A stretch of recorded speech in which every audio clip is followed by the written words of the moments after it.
dans toute la Côte d'Ivoire. Un goût unit les quartiers, les générations et les familles. L'Aloko. Originaire de Côte d'Ivoire, il est devenu un pilier de notre cuisine populaire.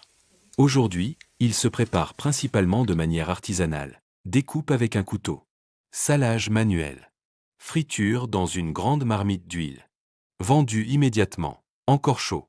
Une technique qui a du charme, mais qui limite la conservation et la quantité produite. Alors imaginons, et si ce savoir-faire ancestral devenait une industrie moderne, capable de faire voyager l'Aloko dans le monde entier? Avant de commencer, n'oubliez pas de vous abonner et de liker la vidéo. La transformation commence dans les plantations.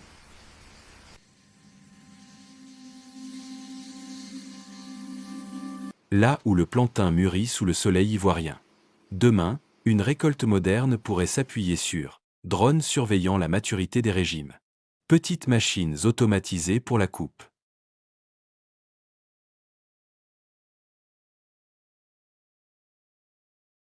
Transport mécanisé vers des centres de collecte.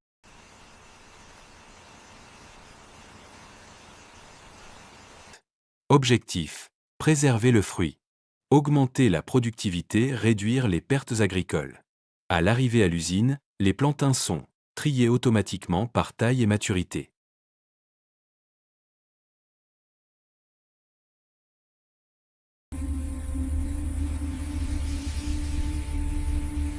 Laver sous haute pression.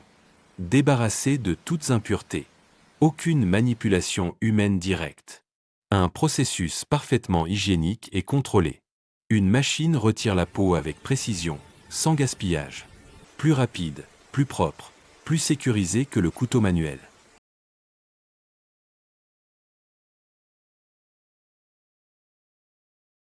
On prépare le fruit pour la découpe parfaite. Les plantains sont découpés en rondelles régulières, comme celles vendues dans les rues. Même forme, même épaisseur. Une homogénéité qui améliore la cuisson.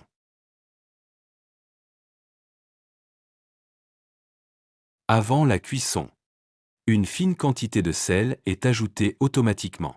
C'est une étape essentielle de la recette originale ivoirienne, le salage avant la friture pour relever le goût. Dosage précis égale goût constant.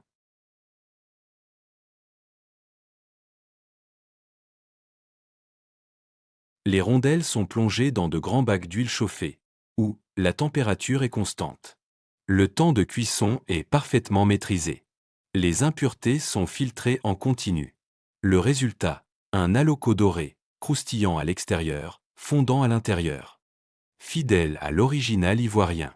Variante possible, déshydratation pour une version snack sec sans huile.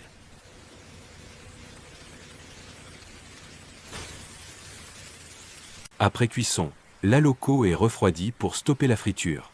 Puis emballé sans contact humain. Surgelé ou conditionné sous vide pour longue conservation. L'emballage protège le goût, le transport, la durée de vie. La peau retirée plus tôt devient une nouvelle ressource, engrais organiques pour les plantations aliments pour bétail bioplastique biodégradable. Chaque partie du fruit trouve une utilité. Une industrie propre. Durable. Et circulaire. Des cartons portant la mention « Aloko, origine Côte d'Ivoire ». Ils rejoignent les supermarchés ivoiriens, les pays voisins, les grandes villes du monde. L'Aloko devient un produit international, mais son âme reste ivoirienne. Aujourd'hui, l'Aloko anime nos rues. Demain, il pourrait illuminer le monde. Grâce à une technologie moderne, protégeant une tradition authentique. La Côte d'Ivoire a déjà le goût. Elle pourrait en devenir la référence mondiale. Transformée par l'innovation. Pour rayonner au-delà de nos frontières. Dites en commentaire quel processus de transformation vous voulez voir dans la prochaine vidéo. Surtout, n'oubliez pas de liker la vidéo si elle vous a plu et de vous abonner pour nos prochaines vidéos.